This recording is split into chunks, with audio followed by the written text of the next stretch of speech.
Hi, I'm Irving, and I have no life, just like you. The Ballad of Irving. Irving. Big fat Irving. Big sport Irving. The 142nd fastest gun in the West.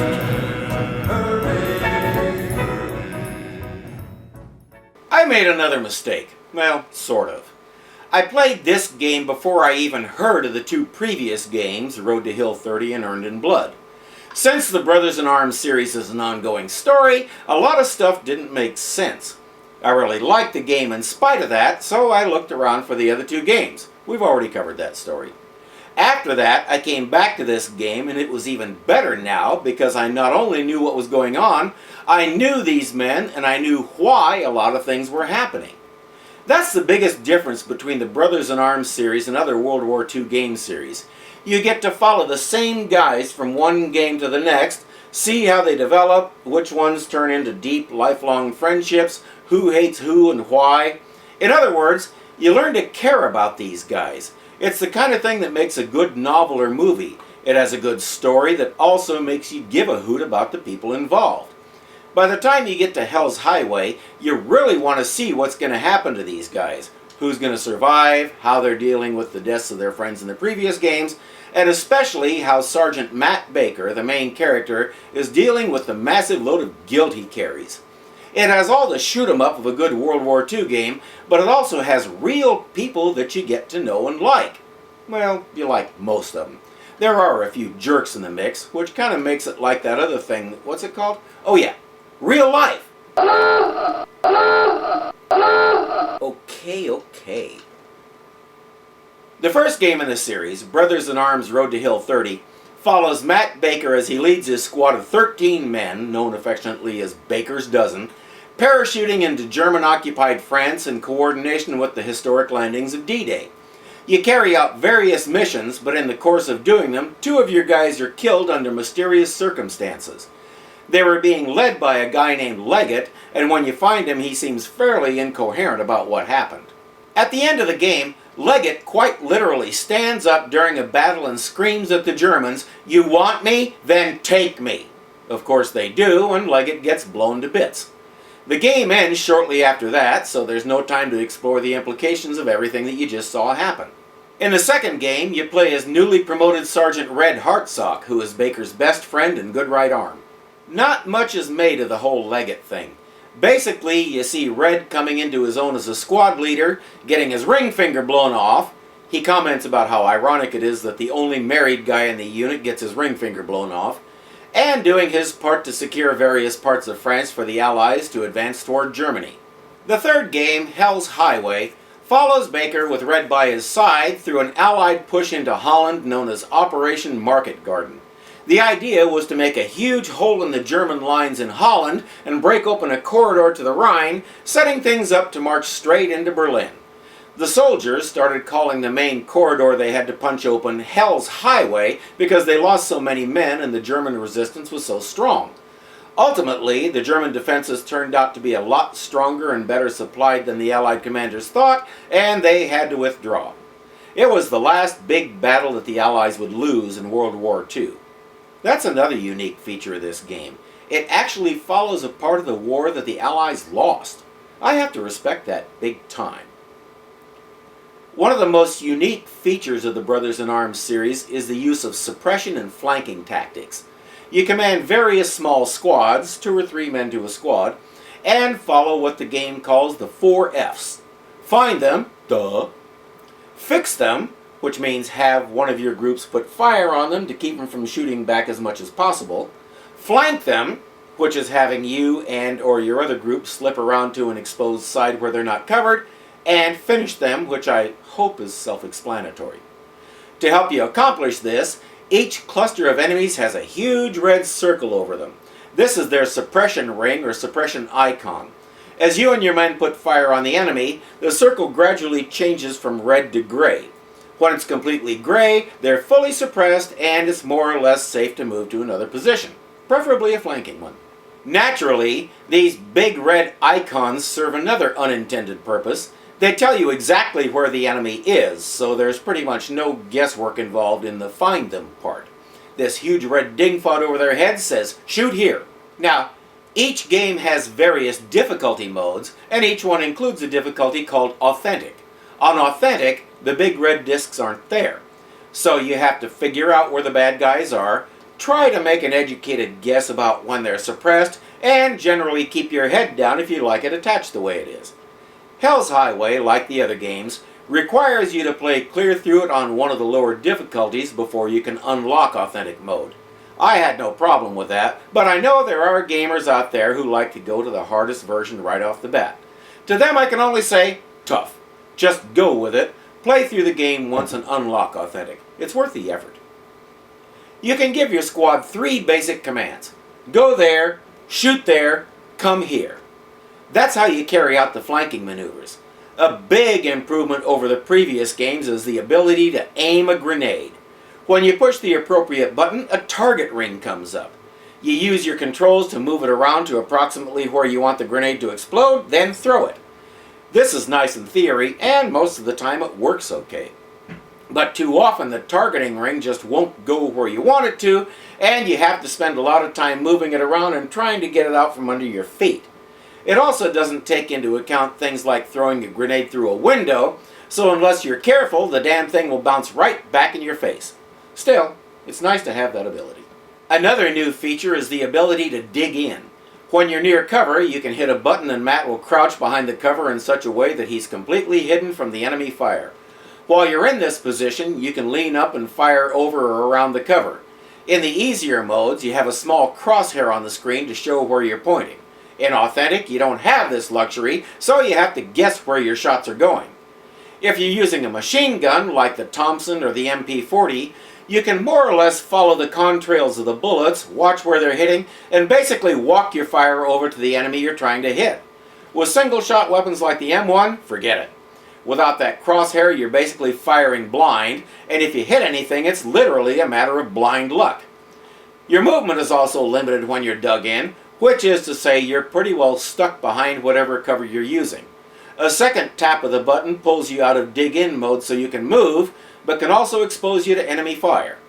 Another neat new feature is what's called an action camera, which is a slow-motion, zoom-in view of a kill. I still haven't figured out what triggers them, but they're really cool when they happen. I like to see how many I can get in a level just to add to the personal challenge.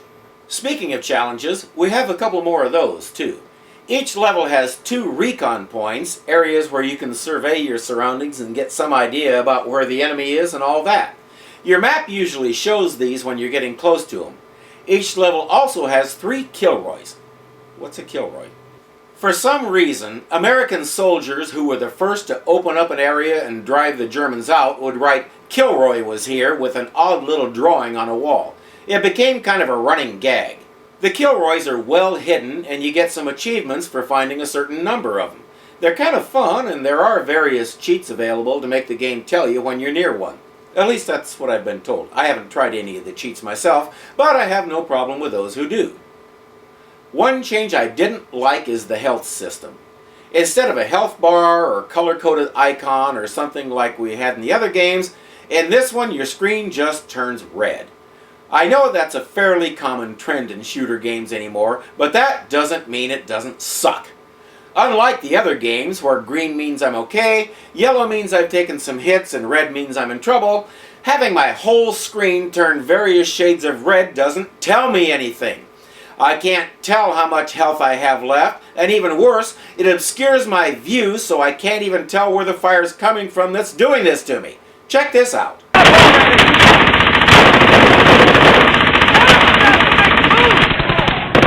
Now, the best I can figure from the little green guy in my compass, my health is still reasonably good, or maybe it isn't.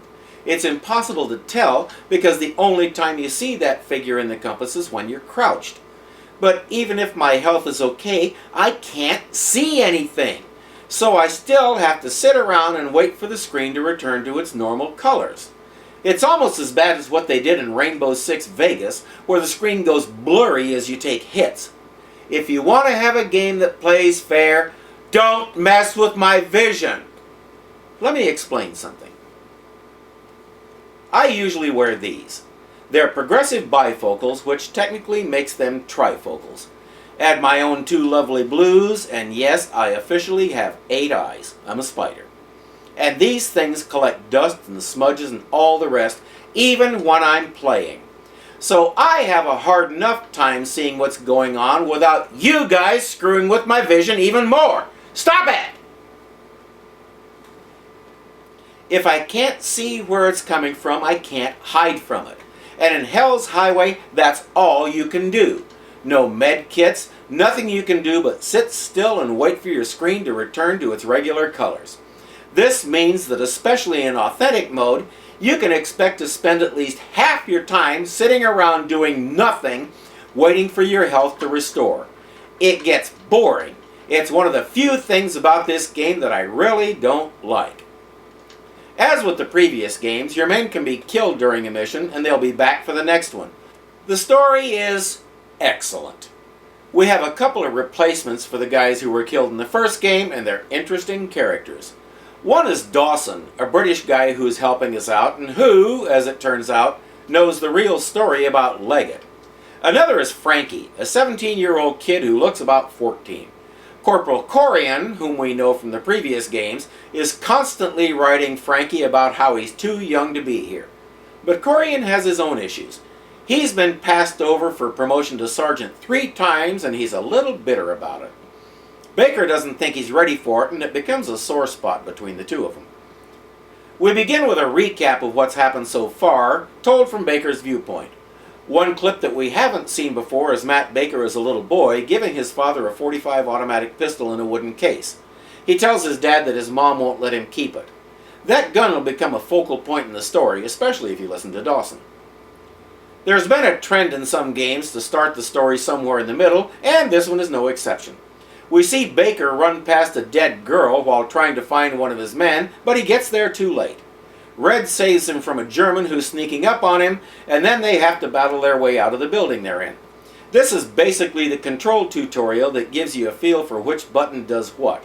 It ends with Baker on his back, a running joke of sorts in these games, surrounded by Germans who are about to kill him. Cue the title screen and jump to 3 days earlier. What is it that makes a great soldier? Is it his brain or his heart? My dad asked me that question at the age of 7 when I was at the breakfast table. I remember it vividly, because he never told me the goddamn answer. We meet the new guys and get a few vignettes of the men that are going to occupy our screen for the next several hours. They're all antsy to get going, and it shows. You don't want to know what I had to do to get You sure this is okay, Red? Well, we all picked radio call signs. This will help us keep the Jeep straight. and crush the Germans with our scary zoo animals. Kaiser, ein Zebra! All this is spliced in with the opening credits. Scenes of massive windmills going past make it clear you're in Holland. I was going to make a joke about how cliche that is, but I decided I wouldn't touch a cliche with a 10-foot pole. As the credits finish, Baker tells his men that their assignment is to clear a landing area for the rest of the gliders that are coming in. You're supposed to meet a man from the Dutch resistance and he'll give you more information. In the previous games, you only had 2 kinds of teams, a fire team and an assault team. You only got general information about what kinds of weapons they had, if any. Now we have much more specialized teams when they're needed. You might have a machine gun team with a nice .30 caliber gun for laying down absolutely blistering fire, and at times you even have a bazooka team. You know what that means? No more Panzerfaust crap! Crates. I can't thank the folks at Gearbox and Ubisoft enough for that. At long last, we have an effective way to deal with things like tanks. But for now, your man Jasper is at the head of a machine gun team, and you'll make good use of him. So you meet Nicholas, who gives you a map with most of the German positions marked. He then says he needs to get back to his son Peter, who really wants to run away and join the fighting. It doesn't seem that bad until we realize that Peter is 9 years old. Just past Nicholas, we find our first Kilroy.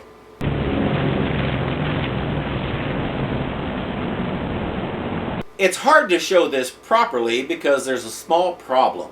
I already found this one in a previous playthrough, and even though I started over for this review, it still gives me credit for having already found it.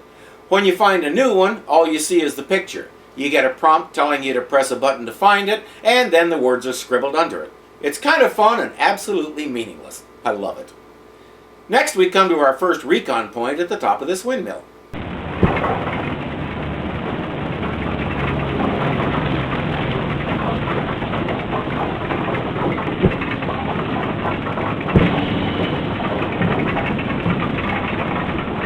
So you battle on to the next building, where we're going to see an extended clip because it illustrates several improvements over the previous games.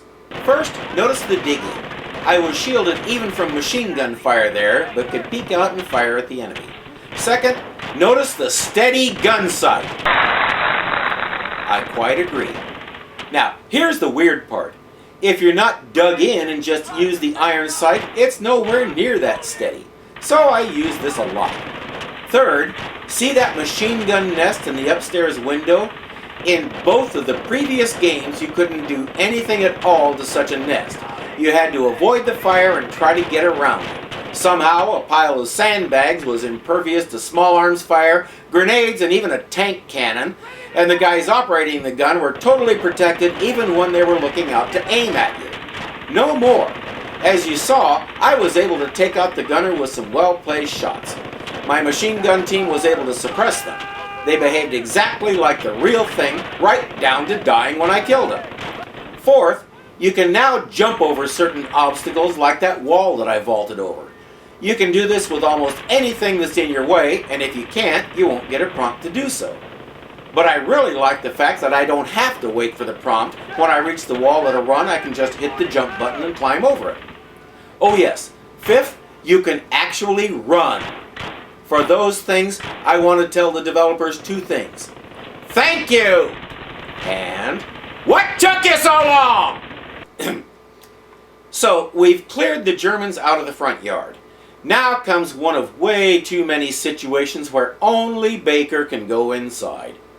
You clear out a few more Germans, find another Kilroy, and it's out the back door. This brings you to the landing zone where the Germans are trying to mount a counterattack and keep you from securing the area. This is your first chance to use one of their nifty MG-42 machine guns.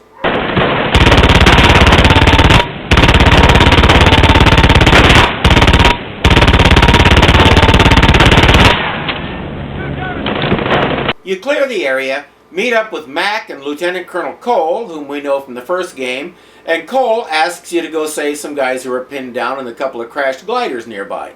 Once you've done that, you hook up with Red again.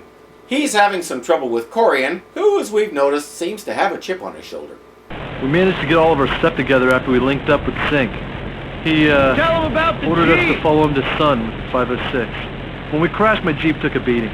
He hit a tree! Well, it wasn't steering right at the time. Oh no! A conspicuously placed tree that could be a German in disguise. Take cover, men. I'll save us! As you go along, you realize your bazooka team is very useful. This shot even triggered an action camera moment. Jasper! Don't stop firing! Get that last one! Look at That big building to the right is your main objective because it's loaded with machine gun nests. You and your team fight your way to it, but then of course Baker is the only one who can go inside and actually clear out the bad guys. I still don't understand it, but the game overall is worth the annoyance, so again, just go with it. Next, you have to clear a sanitarium. The good thing about that is, it's all outdoors, so you can actually use your squad. The next objective is to rendezvous with Hartsock and then take out an 88mm gun. Watch these three Germans you encounter along the way. Note the way the three of them seem to pop up in random order.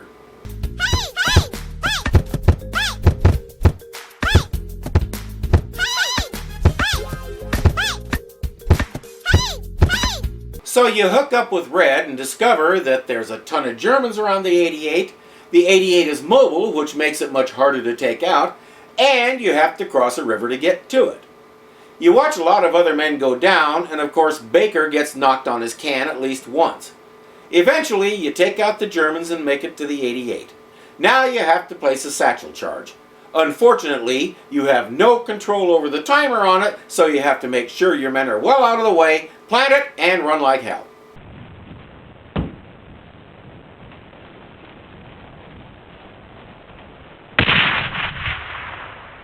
The game has a lot more cutscenes than the previous ones, and they seem to be a lot longer. For the most part they're setup, but others are wrap-up. How you getting back across the river? What'd he say? Dunno. My ears are still ringing. How the damn hell you getting back across the river? Okay, that time I definitely heard liver. Maybe he's drunk. We'll just swim back across the river, sir! Okay. The next cutscene shows us several important things. First, we see that when Baker found Leggett the day Allen and Garnett died, Baker told Leggett never to tell anybody what really happened because they'd kill him. Next, Baker gets called in to talk to Mac. Mac has to tell him that Lieutenant Colonel Cole is dead. It's a big loss because all the men respected him. Red takes it especially hard because Cole got a little careless during a firefight and a sniper took him out. But there's no time to dwell on it because the men have been ordered to move on to a town called Eindhoven. The ranking officer, Colonel Sink, tells Baker and his men to track the Germans down to the local church and, quote, catch them with their pants down. Well, needless to say, it doesn't exactly happen that way. Next thing you know, you're dodging machine gun fire by hiding behind gravestones by the church. So much for that plan. You get to the church and realize the sniper who killed Cole is up there in the bell tower. Baker and Paddock head inside and battle their way up to where he is. Baker finds the guy's rifle and the sniper jumps him from a dark corner. It's left to Paddock to deal with the guy by throwing him out the highest window in the place. Making your way through Eindhoven, you have to destroy several supply trucks, a fuel tank, and a radio setup. There's actually very little flanking in this game as compared to the previous ones. In fact, it's downright linear. That's not necessarily bad, but the whole fixing and flanking thing is one of the characteristics of this series, so it's a tad puzzling not to see more of it. But what there is definitely challenging in all difficulty modes, so it's not a big deal. Once you locate the radio, it's pretty easy to stop it. Notice that as soon as I went into the building, my teams vanished. Also notice that Platoon Sergeant Matt Baker is apparently incapable of opening a door on his own. He can take down a tank single-handed and outwit dozens of German soldiers, but doors are just too much for his tender little brain to handle. One of the other men has to open it for him, as you saw. It's one of those things that really don't make a lot of sense. But as with so many other things, just go with it. So you continue through the town and take out a couple of 88s, and before you know it, you meet up with Nicholas again. Peter has indeed run off to try and fight the Germans, so Baker tells the men to keep their eye out for him. In the same cutscene, we see Peter, who's carrying his dad's pistol for protection, take out his first German. It's not a pretty sight, and by the look on his face, it's clearly not what he envisioned. This kid just had to grow up way too quick. Our next stop is the industrial district, where we're going to have tank support. The tank commander seems to have taken a liking to Baker. Save it from me boys to see. What fun do you leave a dog getting me killed? You can take this to make sure to hop it away. This Jesus was a right to compare you yank on me.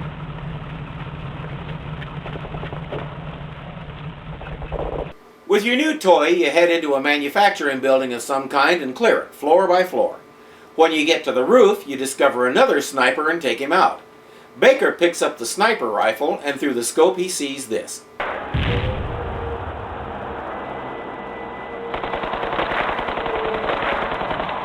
Now Baker has a decision to make. Try to concentrate on taking out the 88 crew that's shooting down his side's planes, or focus on the ground troops so Peter can get to safety. I wonder what he'll decide. So now you get to take out several waves of German troops with the sniper rifle, interspersed with cutscenes showing Peter's progress across the plaza and to safety. It's not a walk in the park because the Germans know where you are and they're directing plenty of fire your way, so you have to choose your position and cover very carefully. And now it's time for some real fun.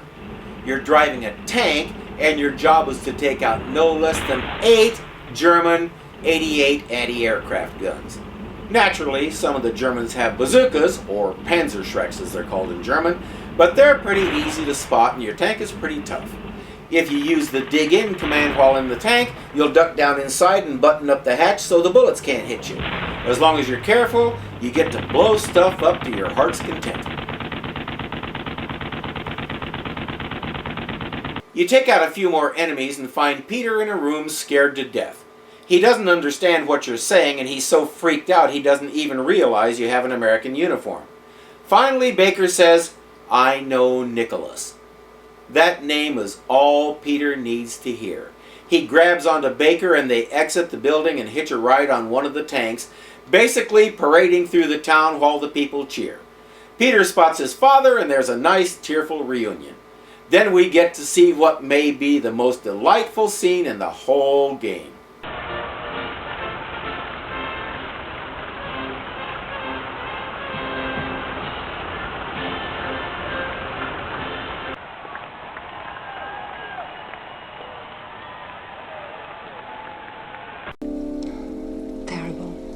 Forget it.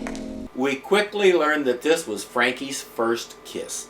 That makes it even more delightful. But the delight doesn't last long.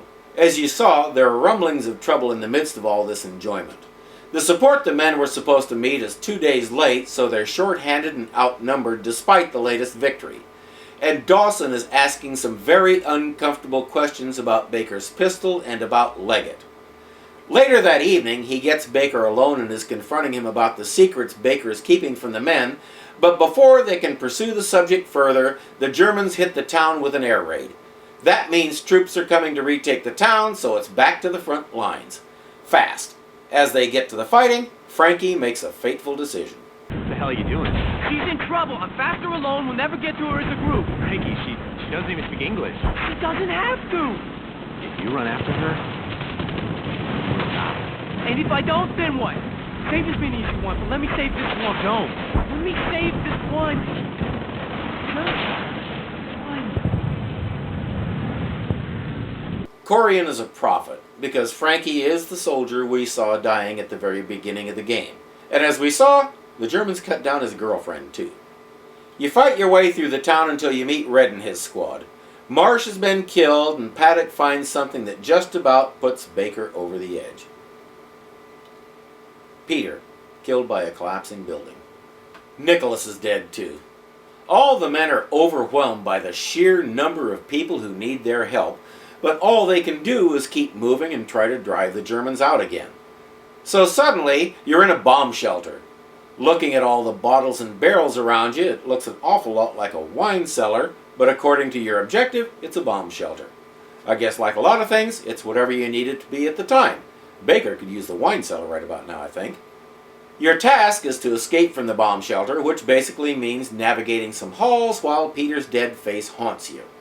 There are no enemies to encounter, and the path is so linear it's pretty well impossible to get lost, so I'm not sure why this objective is ranked right up there with everything else you have to do, but just go with it.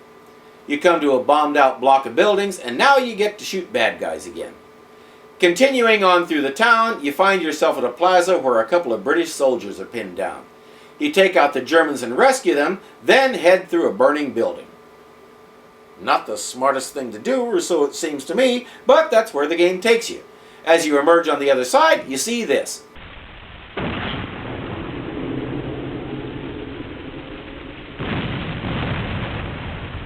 Of course, it's not possible to catch up with them, and I always get a chuckle out of that girl trying to keep that way too big helmet on her head as Frankie drags her through the streets.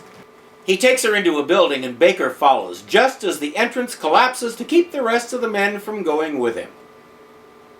Frankie and the girl vanish and Baker has to run through a burning building, eventually flying out a second-story window into the river. I absolutely hate this segment, because if you don't move fast enough, the fire will kill you, and if you move too fast, you can't work your way past the obstacles. The first time I played this, it took me 6 tries to get through it, and all told it's less than 30 seconds long. Now that I've been through the game half a dozen times, I've sort of memorized the path, so it's not as hard as it used to be. The first time, expect to throw a few fits before you conquer it. So Baker wakes up on the riverbank, minus all his equipment except his pistol, or the pistol as Dawson calls it. To make matters worse, there are German patrols all over the place. He gazes across to the porch of a huge building and sees 2 German soldiers with Frankie's girl, who's still wearing the helmet.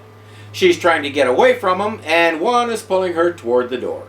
It doesn't take much imagination to guess what he has in mind. She kicks him in the shin, screams, and starts to run. The other big, brave, superior, master race soldier shoots her in the back. Why? The worst part is, we know stuff like this happened. Too many of these guys were about as brutal as you can get, and life, especially non-German or non-Aryan life, was cheap to them. I think that's one reason I like World War II games. It helps me remember just how inhuman people can be to each other. It reminds me to thank God that generations of Americans had the balls to stand up to these monsters and say, "No more!" Okay, sermon over, time for the offering. So, armed with just your pistol, you have to get pretty creative to work past the Germans in the area and get to the door. It helps that once you've taken a couple of them down, you can pick up their weapons. Now I have a machine gun. Ho, ho, ho. You get inside and find Frankie dying. Baker tries to tell him the girl is all right, but Frankie can see by his face that he's lying. Poor Frankie, only 17, dies knowing he failed to save even one. As you ponder his body, a German is sneaking up on you, but Red appears out of nowhere and shoots him. And we're back where we started with one little difference. At the beginning, we see Baker surrounded by Germans and cut to Red hearing shots from Baker's pistol. Now we see what happened. Those Germans surrounding him, they're not there. He's hallucinating. Red is really bothered by this, even to the point of talking to Mac about it in private. Everybody's on edge. Dawson sees a British soldier wearing Frankie's jacket and goes ballistic. Paddock wants to shoot a jeep, and there's still a war to fight. On to the next town, Veghel. As the column enters the town, the Germans attack. Here we go again. Red heads off with his squad and tells Baker to rendezvous with him at a cafe. So you clear out the town square and a couple of major buildings, then you have to take down a couple of tanks. Fortunately, Jasper has his trusty bazooka, so it's not too hard. Then you meet up with an allied tank group that's, well, I guess there's no other word for it, lost. They ask your help finding their way through town, so of course you get to drive a tank and blow more stuff up. Good times! And with that, you've secured the town of Veghel. In the cafe Red told you about, he confronts Baker about the whole episode in the hospital, shooting at enemies who weren't there. The argument is cut short by mortar fire with tragic results. How bad? He ain't breathing in the room. Red, I know you can hear me, Red. I need you to breathe for me. Red, you can breathe. You just gotta try. Corian. He's not dead. Don't fucking say it. Breathe, goddammit, Red. You gotta breathe. Sam, we can't do anything more. We gotta move. No. Come on. Come on. Come on, Joe. I said, come on, Red. Red is still alive, but that's as much as anybody knows. Colonel Sink comes to Baker because he needs to promote a new sergeant. It's clear that even if he survives, Red isn't rejoining them. As Corian looks on expectantly, Baker recommends Paddock. This sparks a huge argument between Baker and Corian. Baker explains in pretty cruel terms that the reason he didn't recommend Corian is because Corian couldn't make Frankie understand about following orders. Corian really doesn't have much to say to that, so they move on to the road known as Hell's Highway. What seems to be the climactic battle takes place in a train station. Not only do you and your men have to fight off dozens of soldiers, you encounter at least 4 tanks, and you can see more on the way. And you don't have a bazooka team. But you have taken down a couple of guys with Panzerschrecks, so you can pick one of those up and find plenty of ammo for it. This sure seems like a good place to wrap things up, but it's not. After the battle, Baker realizes that Corian is hit. They get into an aid station, but Dawson has another agenda. He's determined to make Baker tell the men what really happened to Allen and Garnett when they were with Leggett. So he finally does. At last we understand why Leggett essentially committed suicide. This is stupid. We should head back. Which way is back at this point? The direction your back is facing? Max said... Jesus, Legs! Are you and Mac married? Do you share a cottage in the summer? Here it comes. Everyone gather around for some macho bullshit. Guys! You know what your problem is, Leggett? You! It's you! My problem is you! No, it's you! Would you two shut the hell up? You can't deal with people! Everyone hates you! Everyone hates me, Alan? Wake up! They hate you too! The guys talk about you behind your back all the time. Even Garnett. Leggett, shut up! There's Germans everywhere! I don't give a shit. Hey, Germans, we're over here. Come kill us. Leggett, If you had half a dick, you would have hit me by now. give me a reason. How's that for a fucking reason? Jesus, Leggett! Not right now. This is between me and Alan. Shit! Leggett! Alan! Get the fuck... No!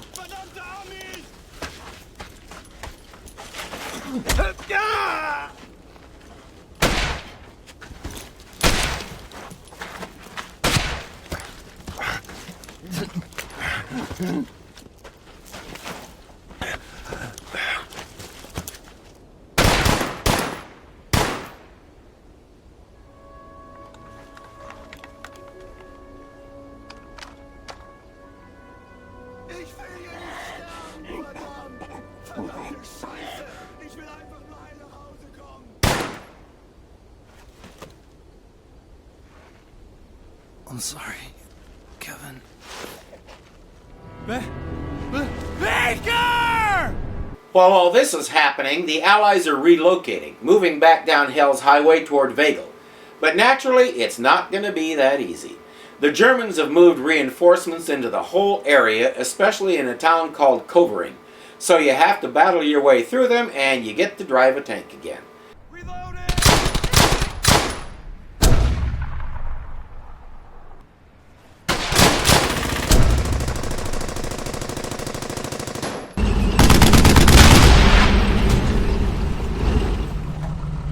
So between your squad and a tank, you drive the Germans out. But word comes down that another branch of the Market Garden attack can't hold against the German armor, and the reinforcements they were supposed to get will never arrive. So it's retreat time, and it's a bitter pill to swallow, to say the least. Back at camp, you learn that Red is paralyzed. Corian is okay, but hopelessly bitter about Baker keeping Leggett's secret. Baker's having imaginary conversations with Leggett, and it looks at times like the guilt he carries is going to get the best of him. He calls the men together and makes a speech about not giving up, somehow turns the subject to the gun, throws the gun away, and the game ends with those immortal words. There's a lot to like in this game. It has some lines that are absolutely classic, and the way they're delivered is completely believable. The visuals are stunning, and most of the time it plays fair. Unfortunately, there's also a lot to dislike. One of the most unbelievable features is how every time Baker has to go into a building to clear it out, he has to go alone. For some reason, those nasty old doors are always too much for his men. They invariably go around somewhere and wait for him on the other side. Why? I have no idea. But it really gets annoying. Another of my big gripes is with the AI enemies in authentic mode. You can literally have 10 guys blasting away at him with everything from an M1 to a bazooka, and these guys only want to shoot at Baker. You'll spend nearly all your time dug in behind something because even though you have 2 BARs, a heavy machine gun, 3 M1 automatic rifles, and a couple of Thompson machine guns, all shooting at the same 3 Germans, they only have eyes for you. In other words, it's not terribly authentic. It's irritating. I can't suspend disbelief under those circumstances. Now, in a game like Halo, where you're basically a one-man army, that kind of thing makes sense. But not in a squad-based game like this one that makes such a big deal about suppression tactics. But the biggest frustration I had was how often the game just failed to respond to the controls. The dig-in command seems especially flaky.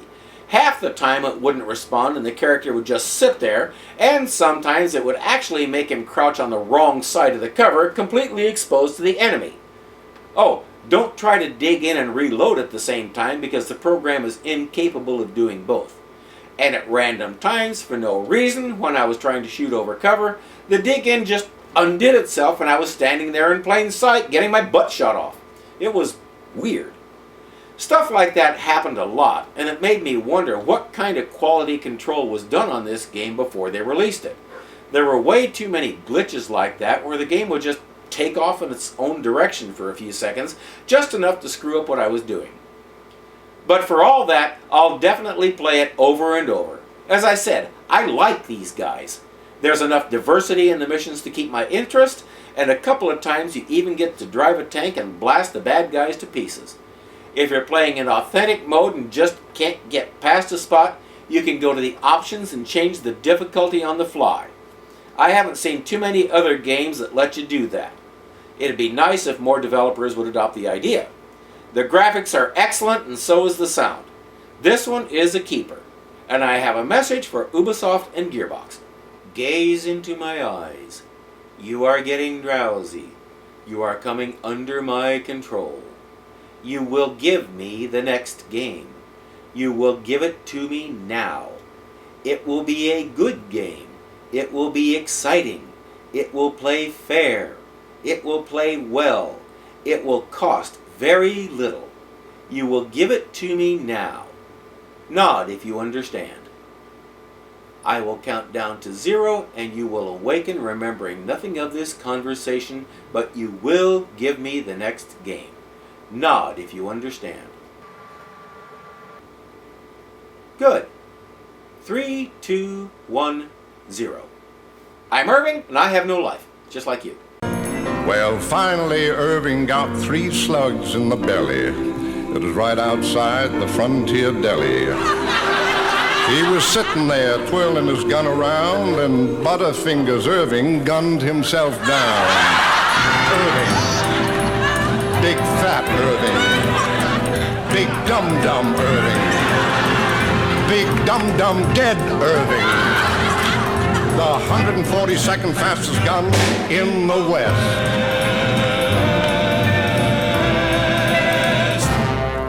Really? So you can actually use your squadge. Squadge? That kind of thing makes sense. But not in a squad-based game like